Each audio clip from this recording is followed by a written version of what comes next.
People who have worked at psychiatric wards, who was the most troubled patient you worked with? I worked in the dental clinic of a psychiatric hospital for a bit, and I'll never forget a patient named Terry. Terry loved to wear little girls' clothing and would have pictures of little girls that he had cut out of magazines on a string around his neck. When I first encountered him, I automatically made the assumption that he was some sort of kitty fiddler. I later learned from the dentist I had worked with that Terry had witnessed his little sister being terminated by their stepfather when they were children. He had, in a way, started to assume the identity of his little sister, and he considered the girls in the pictures he cut out his friends. I felt horrible for jumping to conclusions, especially after I got to know him more and saw what a gentle, kind soul he was. And on the other hand, he was in a place where his story was known, allowing him to adapt to his surroundings. Imagine how the outside world must have perceived him, though. Sad. Story 2. I worked in a juvenile psych unit. I had to put a girl in restraints because she was so uncontrollable and distraught. Maybe 3 years later, I took a bus to interview for a graduate psych program. When I switched buses, a nicely dressed girl asked me if I was from Colorado. I said yes. Then she asked me if I worked in a psych unit. It was her, all better. We chatted for a while, and I told her how happy I was to see her doing so well. She smiled, thanked me, and we said our goodbyes. Story 3. In a day treatment facility I volunteered for, I led a writing group to help people develop goals and motivation to continue in treatment. One woman gave really strong and compelling answers about wanting to improve her health to be a better wife and mother, and have the energy to run around and play with her kids, etc. Several weeks after beginning the group, I mentioned this to another therapist who informed me this woman had no husband or children and never has. Oh, wow, okay, so this one feels like a bit of a horror story twist. It starts up all heartwarming, but then it makes it so dark. Story 4. It's not the answer you're looking for, since I imagine you're expecting something like a schizophrenic being hilariously insane, running around, pretending they're a bird or some such.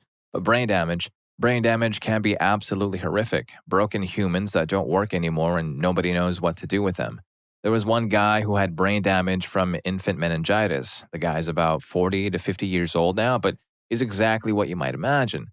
Totally vacant, staring eyes, jaw hanging down with a continuous thread of dribble rolling off his bottom lip, arms hanging down by his sides, and all he does is pace up and down whatever room he's in all day and all night until he collapses asleep after about 4 to 5 days, sleeps 12 hours, wakes up, and resumes pacing. He wears an adult nappy and diaper because he is totally incontinent, and changing it is remarkably difficult because he won't stop pacing even while people are trying to clean him up. He cannot eat by himself. He cannot do anything by himself. The only verbal noise and speech he produces is a loud goo goo goo goo goo goo goo goo, like a propeller engine starting up. There's nothing there in his mind, not at all. He's a husk. He never smiles, never frowns, gives no indication of any aspiration or want, and that has been his entire life. He has no purpose, has required 24-hour care his entire life, and I don't think there's a single person who has ever worked with him that wouldn't have gladly taken him outside and ended him if they were allowed to. Anybody opposed to assisted termination hasn't seen real brain damage. Anyone who can understand why doctors give up trying to resuscitate after a certain point where irreversible brain damage has occurred have not seen real brain damage. Anyone upset about the doctors ending Charlie Guards' life haven't seen real brain damage. They should transport the guy I described between hospitals to show family members what the doctors are talking about when they say that a person should be allowed to pass away. Story 5.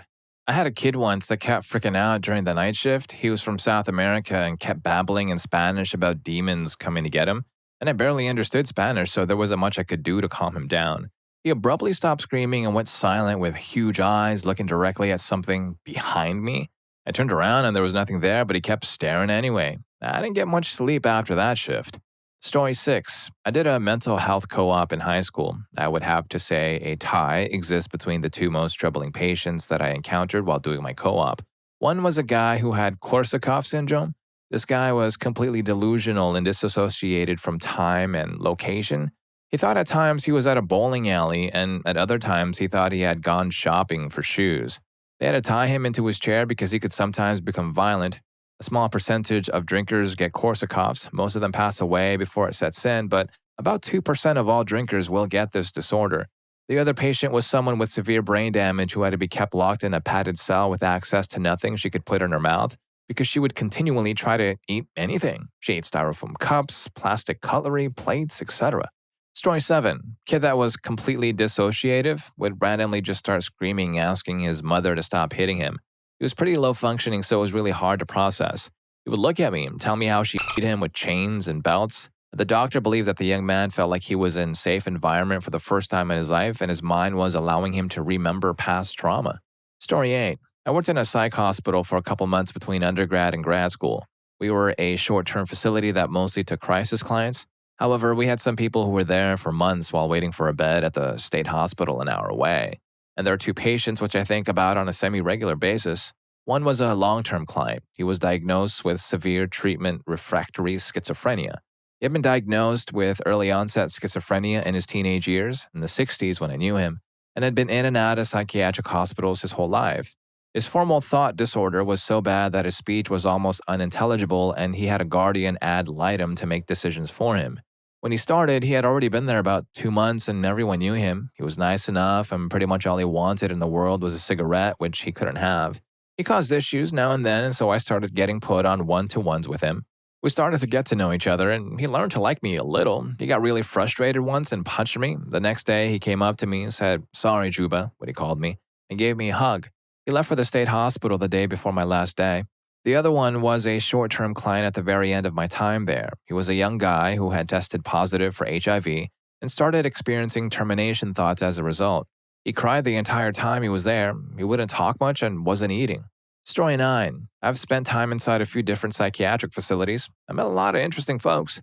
Many years ago, there was a lady with horrific burn scars. She was chronically depressed, and she was the sweetest person ever. Always a kind word for anyone and happy to listen. I bugged one of the nurses to tell me why she was covered in burns. I was told she set herself on fire after losing her baby. Story 10. Young man who was suffering from medicine-induced psychosis. He had smoked something and was taken to our hospital with involuntary status. He stayed for over a month with no signs of remission. He covered the entire spectrum of psychotic behaviors during his stay, but the worst was when he would pop into reality for a moment. The look of sheer terror in his face and the shaky voice have stuck with me. His family broke down during visitation, and only his father could manage weekly visits afterwards. Chemically induced psychosis, from my experience, is game over most of the time. I've seen a few people recover to a degree, but never fully. Don't mess with the stuff. Story 11. I worked for a psych nurse and interviewed her for a uni assignment on this very question. She said she had a lady who ended a man who looked like her sister's criminal. Wasn't him, was an all-around awful situation, but was the sweetest, most motherly, caring older woman. Another guy who kept a 9-year-old for some period of time, took him. She had been a nurse on 2 electroshock sessions and said one woman was bedridden, depressed in what sounded like an extreme breakdown kind of way, and had it and the next day turned 180 from it. For her, it was super effective. Had a runaway that ended in a big manhunt. Never a dull moment. She did, however, refuse to work in the critical, might be the wrong word, ward. She said it was too hard, which I took to mean too depressing. Story 12. Without too much detail, probably the man who ended his child. That was many years before I knew him, and he had settled down completely by the time I cared for him. Roughly happened at least 60 years before I started. It was challenging at first because he was schizophrenic but had committed the crime before being diagnosed properly. I felt a lot of sympathy, and he was a walking personification of regret if I've ever seen it. You could talk to him normally, but he'd always have the 1,000-yard stare. I came away from the mental health hospital with a great deal of empathy for the patients, and this was geriatric care, so they had to live with some horrible crap all their lives. I'd also do my best to keep a relative from a mental health hospital, if at all possible. Story 13. Not specifically at a psychiatric ward, but had a patient at the hospital with severe dementia. I had gotten her up and out of bed to the bedside commode beside toilet, and while trying to get her back in bed, she demanded to get my hands off of her. She took a step away back from me, ripped off her gown, grabbed the commode, and started attempting to swing it at me while accusing me of making inappropriate statements towards her. I had to end up calling the charge nurse, who proceeded to call security.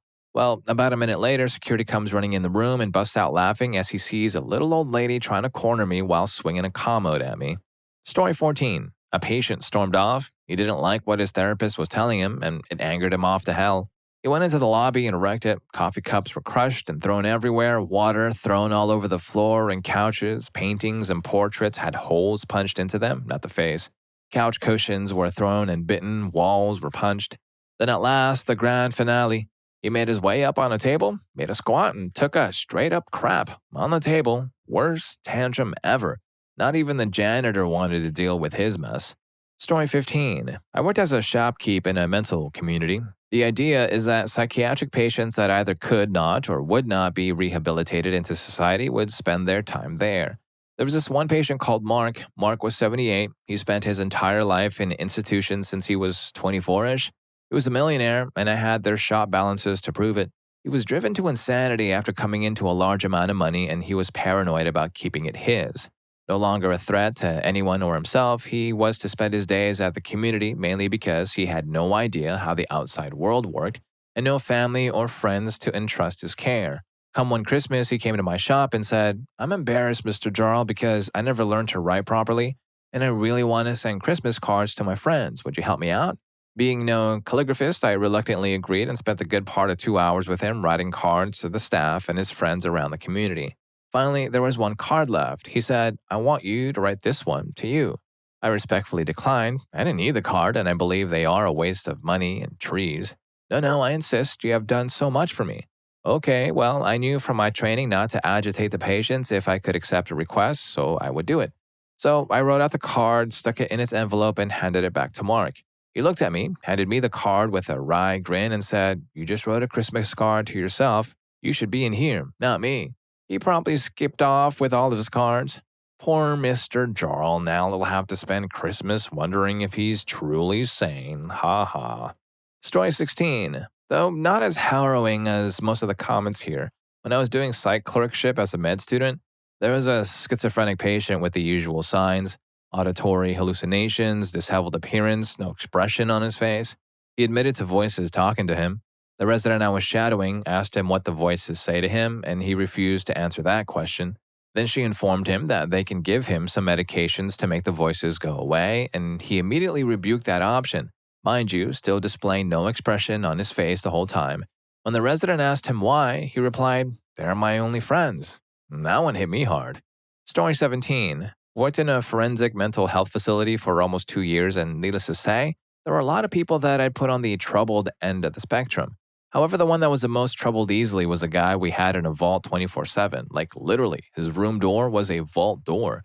A protected camera high up on the ceiling in the corner of the room. He was 6'5" and easily 300 pounds, allowed a dedicated psychiatric aide to keep an eye on him for their whole shift. Yes, that one person's job for 12 hours was to watch him. This guy was allowed outside for 5 minutes a day, though he was rarely stable enough to allow for it. When they did take him outside, he was chained up and escorted by 6 people. They do a little circle around a walled-in courtyard and take him back. In the time I was there, I never saw him freak out. Apparently, he had calmed down quite a bit thanks to 3-3 ECT sessions. That being said, his normal state was nothing to envy. I never found out what he did to end up in the facility in the first place. A lot of our residents had done their crimes before the 90s, so not a lot of their info was readily available online. Story 18. I spent some time in wards. I think the worst was when I was 14. A 3 or 4-year-old girl was brought in. She wouldn't stop crying and trying to pull her hair out. So the staff put her in the quiet room and then spent ages yelling at her to stop crying and stop pulling her hair out, and yelled at her for messing herself. I couldn't sleep, so I offered to try to calm her down, and they let me. I let her sit on my lap, and after that, she started calming down and went to sleep. She wasn't really the most troubled, but her age made the situation the most upsetting. I think she was just really scared. I left her in the quiet room with the staff. I don't know if they put her in bed or what. They let me take a shower and let me sleep in. She was only there because DHS had to pull her out of her home in the middle of the night, and they didn't have a place to take her. She was picked up before I got up the next morning to be taken to a foster home. I guess the most troubled person was a lady with psychosis. She was walking around making a mess on the floor so that her mess could poison the nurses. She told me to be careful so I didn't get poisoned too. That was the only relatively coherent thing I heard her say. I actually have more horror stories about the staff than I do with the other patients. Most of the patients were just kind of sad and needed help. Story 19. I worked at a medium secure forensic mental health hospital, males 18 to 64, criminal convictions. A gentleman who, when I first began working there, seemed like a lovely guy, though at times quick to anger and delusional. He had bipolar disorder, and I believe I met him in a hypomanic manic state. We had 2 rehab wards, 2 continuing care wards, medium risk, where I worked mostly, 1 acute ward, high, with a sub-intensive care ward, very high, and single seclusion room for emergencies only and requiring substantial medical and legal paperwork reviewed every 24 hours. Any patient spending excessive time in the room would have to go to a high-secure hospital, such as Broadmoor. This patient had crushing lows and was soon moved from my ward to the intensive care ward. His risk was such that he required one-to-one direct observation 24/7. He was still allowed to shave with a safety razor and, of course, under direct OBS. Potentially dangerous objects were in a security room and counted in and out, etc. The issue that arose is that the razor is counted out simply as razor and then returned. This patient had somehow, under one-to-one OBS, managed to remove a blade from the razor, like a Mach 3 or whatever that has whatever number of blades, and hide it. It was simply counted back in, razor returned. An undetermined amount of time later, he suddenly slammed the door of his room. Staff would sit in front of the open door watching and barricade it, then hack away.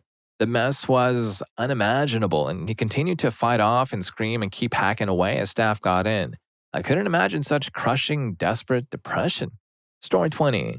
One time I had a Navy SEAL on the unit just diagnosed as psychotic.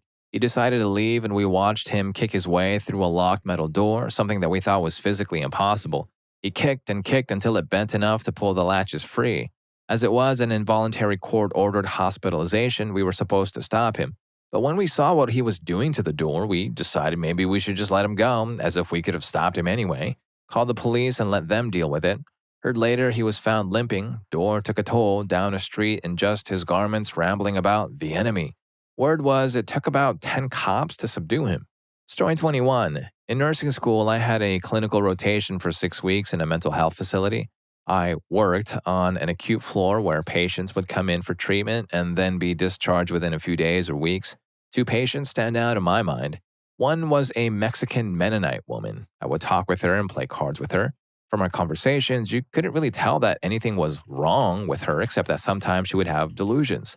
She believed her ex-husband, who had been cruel to her as well as her father, was coming to take her home and that they would live in Mexico secretly. However, her ex-husband wanted nothing to do with her and had no contact with her.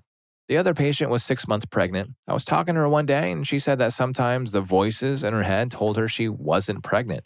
I asked her what the voices were saying that day, and she replied, "They say, go outside for a smoke and have a good day." The next day, I was talking with her again, and she was agitated and standoffish. I asked her what the voices were saying, and she said, "They're saying bad, terrible things, and she can't tell me." I quickly left the room and informed the actual staff. For a few weeks, I was on the continuing care floor, which housed patients who had been there for a long time. There was one huge guy who I played cards with one day. I asked him about his interests, and he told me he was a musician and had 3 brothers who played on the radio all the time. He claimed to have written 77 songs, 77 books, 77 stories, and a few other things. However, he had not actually done any of that. Finally, there was a forensic unit, which is for the criminally insane. There was a man there who had driven a school bus with children inside and ended them all. I was too scared to work on that floor. That was about 8 years ago, and I sometimes wonder about my patients. And if you're wondering a little bit more about the patients in the rest of this video, please don't forget to hit that subscribe and like button for more videos just like this. We got more stories coming your way. Story 22. I currently work in a state hospital, and my primary unit is a forensic unit, so I see many patients with charges. The one patient I would say was troubled was a man in his mid-30s we had a few months back. I don't remember his charges, to be honest, but they were rather minor. He would sleep in the lobby most nights, and if he woke up at all, he'd sit there and cry for hours. We were told to ignore it as he did it all the time, which rubbed me the wrong way. Finally, one morning I was on an overtime shift and he had woken up and was having a good day until just after medication passed, when he started crying loudly and for no apparent reason. I decided to go sit and talk with him. Turns out he was depressed, something not listed in his diagnosis, because he was afraid of what came next.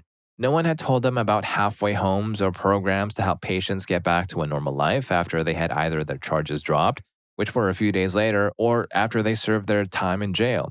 He thanked me profusely and made rapid improvement in his depression after that. Last I heard from the caseworkers, he was placed in a halfway house with a good work program and was making good headway. Story 23. I currently do in-home care for individuals who should be institutionalized. Many states have phased institutionalized out. The client is 18 years old and has the mental capacity of a 2-month-old. His family has no resources, and many of the programs I work with him on are such basic skills as reaching for items. Oh, and he is orange because he only eats carrots. Story 24. I was a special education teacher at an institution for foster children who were disabled. It wasn't a psych ward, but the children lived there. They all had sad stories. I felt like sharing because I think it's relevant. It wasn't a psyche. We had a student who we will just nickname Jason, who we had to watch closely because he would eat anything in sight. He was also nonverbal, couldn't talk, and profoundly intellectually disabled. Later on, I found out his parents had left him somewhere for God knows how long. Jason was also a gentle, sweet soul. Story 25. Oh man, a few stuck in my mind. One is this guy who ended someone and spent 30 years in a penitentiary. Somehow is out but still mentally ill, gets detained and sent to us. He's just ornery about everything and is really labile. Goes from laughing with you to being really mad. Got so bad after having him for over a month, we had to put him in seclusion. After we got him in, he stood up, looked at us from the window, and pulled out a metal hook thing from the courtyard. Don't know how he got it. And a muffin. We hadn't had muffins for at least 4 days. Another is a kid, barely more than 18, who could barely focus on anything in this world. He liked to talk about time and space and have the most bizarre but interesting conversations. Another is a 6-foot-something huge dude who introduced himself to me as Britney Spears. And the last one, this dude who would always repeat the word eat, and when you asked him what he's eating, he'd just say it again. He would grind his teeth so loud I could hear him across the room. He was obsessed with Michael Jackson, had a website/online shrine devoted to him, had a YouTube channel where he talked about the craziest crap and Michael Jackson. Finally, he was obsessed about getting out of there, like most people are. Contact an attorney, like some do. Like most, he used his attorney and his knowledge of the legal system to get out on a technicality. Crazy as hell, but we couldn't keep him. Godspeed, good sir. Story 26. Didn't work, but spent time as a patient at a short-term ward.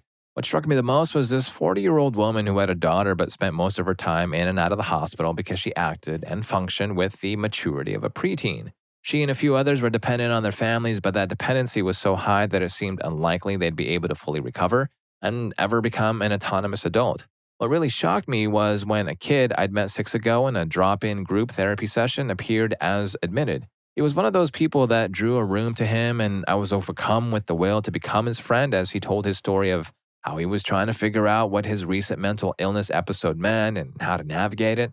However, the man I saw at the ward was just a shell of who I had met.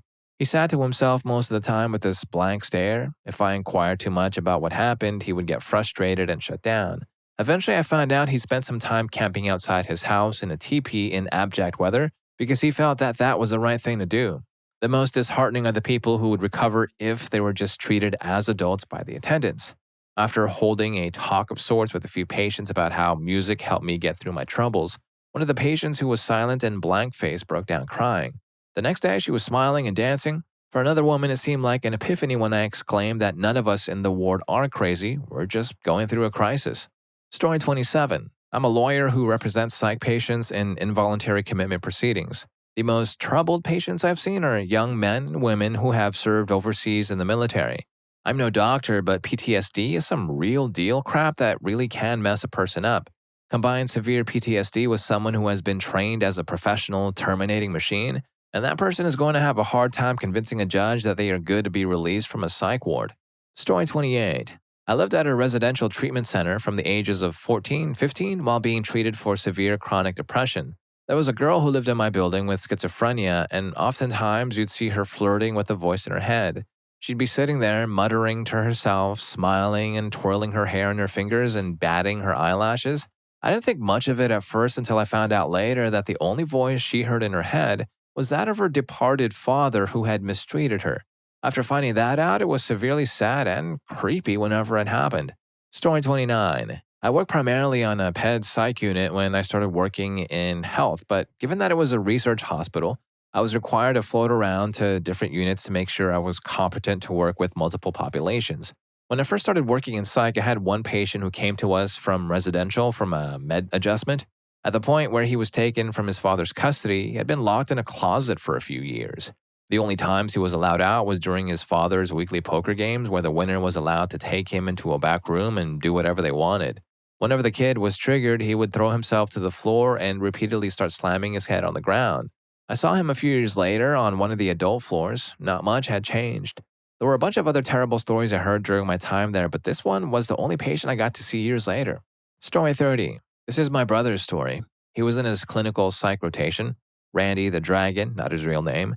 was a man in his mid-40s that was super nice and sweet. He walked around like a T-Rex and had made wings out of a hospital gown like a cape cut in half. He would walk around talking nicely to everyone, but you had to be careful because if Randy didn't like you for some reason, he would breathe fire on you, which was just Randy hissing at you.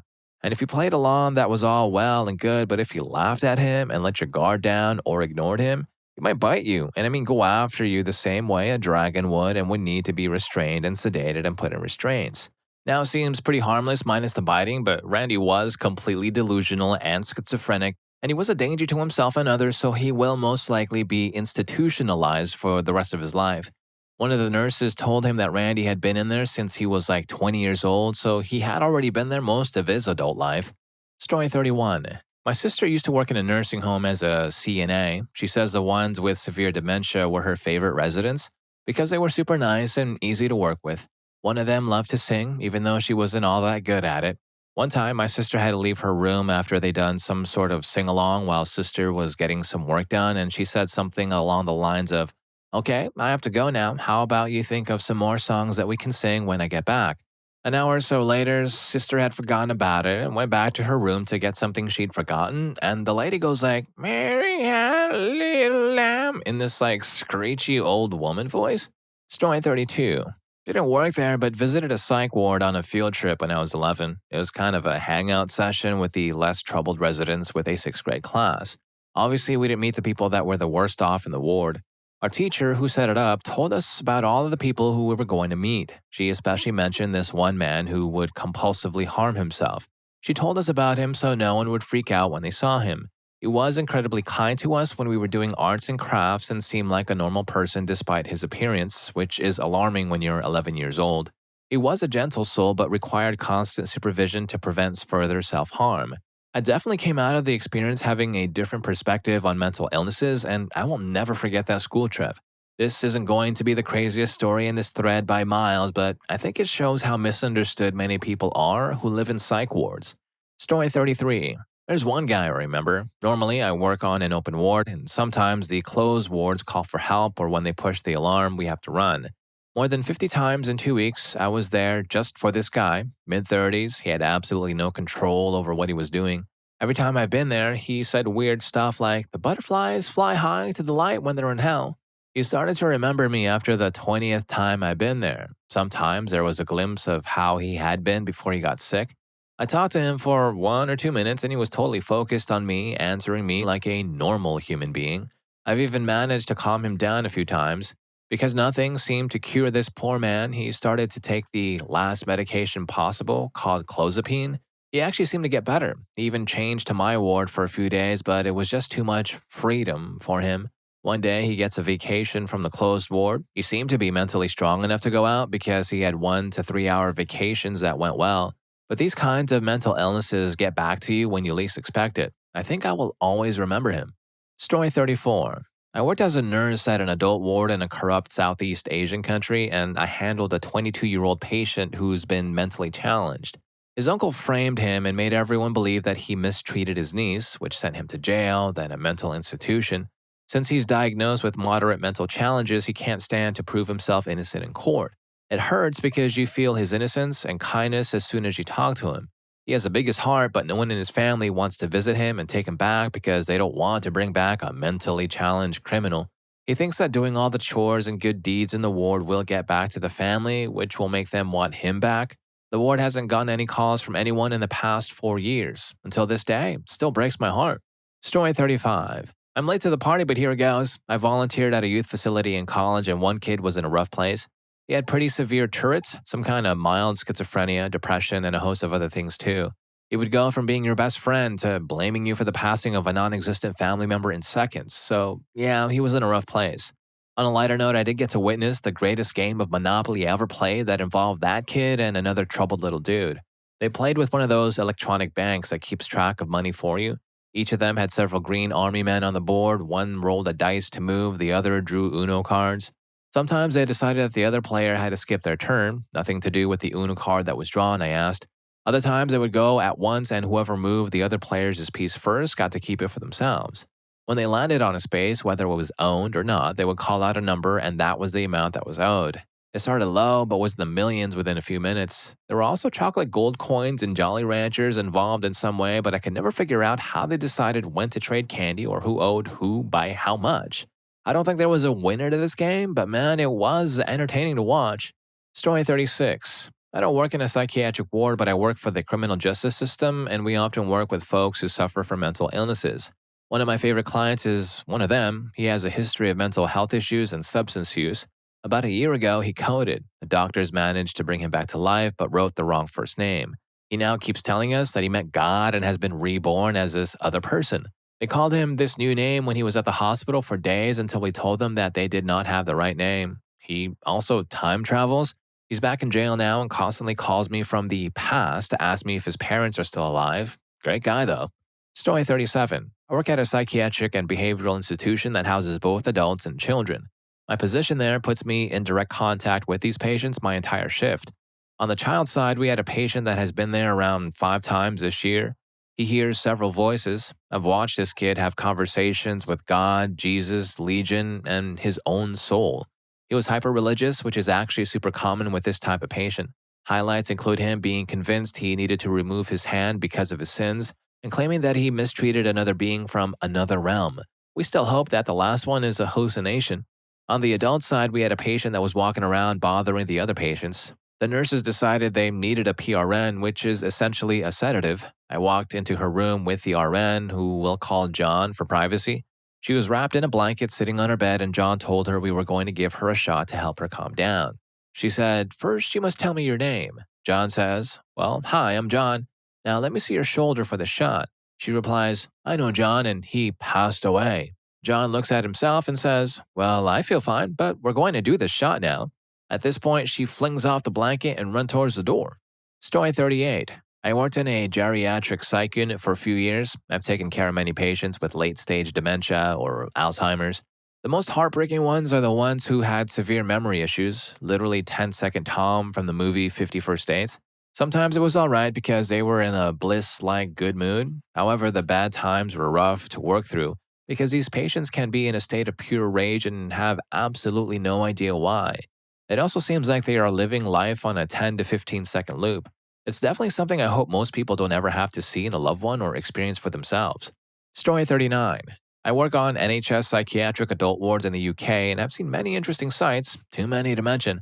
Probably the most chronically ill patient I have met and got to know very well is a guy who has schizoaffective disorder, which means he experiences hallucinations and voices, along with mood disorder symptoms. He has been in mental health services for around 20 years and has been in medium secure forensic settings for many of those years.